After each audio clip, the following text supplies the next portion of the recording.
Discuss this all with former CIA and FBI counterterrorism official Phil Mudd, as well as Brigadier General Mark Kimmitt, a retired Brigadier General who served as Assistant Secretary of State for Political and Military Affairs under President George W. Bush. General, let me start with you. What do you make of this attack? Obviously, there are going to be all sorts of individual players and groups that want the U.S. to be there, don't want the U.S. to be there. How do you interpret it? Well, I think first we've got to wait to see what the intelligence says. Was this ISIS? Obviously, they want to kill Americans. They want to kill anybody they can.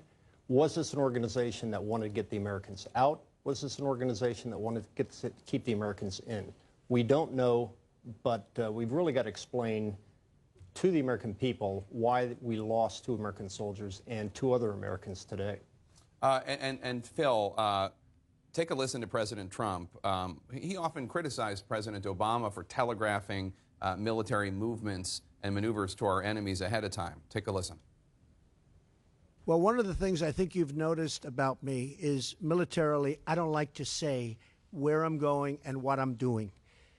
And I watched past administrations say, we will attack at such and such a day, at such and such an hour.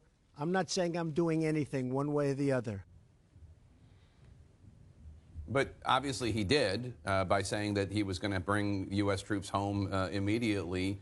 Do you think that possibly created a situation on the ground where this attack, obviously the attack, I just want to make clear, the attack is the responsibility and the fault of the terrorist groups. But does announcing such a military withdrawal create conditions in which attacks like this happen? I don't think so. I do think there's a simpler way to understand this, assuming, as the general said, that we get intelligence that indicates that ISIS was responsible for this. Look, going back 3 or 4 years, Jake, ISIS was on the ascendant, not only in Syria, but also in Iraq. They have been damaged mightily, especially geographically. They hold very little space anymore.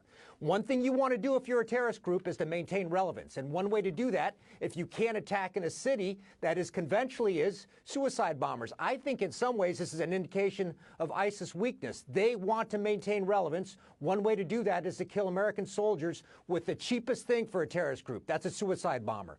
That said, one final comment. If you're going to whack President Obama for calling ISIS a JV team, you can't then stand up and say when ISIS has a presence in places like Africa and Afghanistan, in addition to Syria and Iraq, that they're defeated. The answer is they're not, and it's not even close. General, let me ask you, because politically there are going to be people who say, see, like Lindsey Graham, see, this is why we shouldn't announce a withdrawal. This is why we shouldn't even withdraw, because the fight is still there. ISIS is still there. There are also going to be millions of Americans who say, this is why the president is right.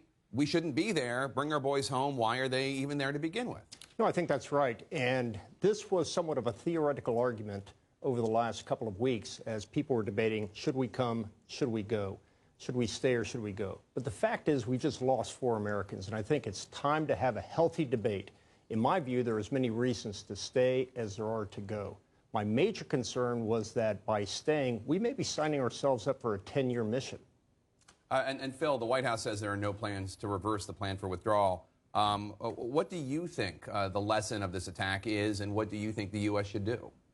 There's a simple solution to, or a simple question that any American should ask. What's the likelihood that an American family will be damaged by ISIS operations in Syria? I think relatively low compared to where we were 3 years ago.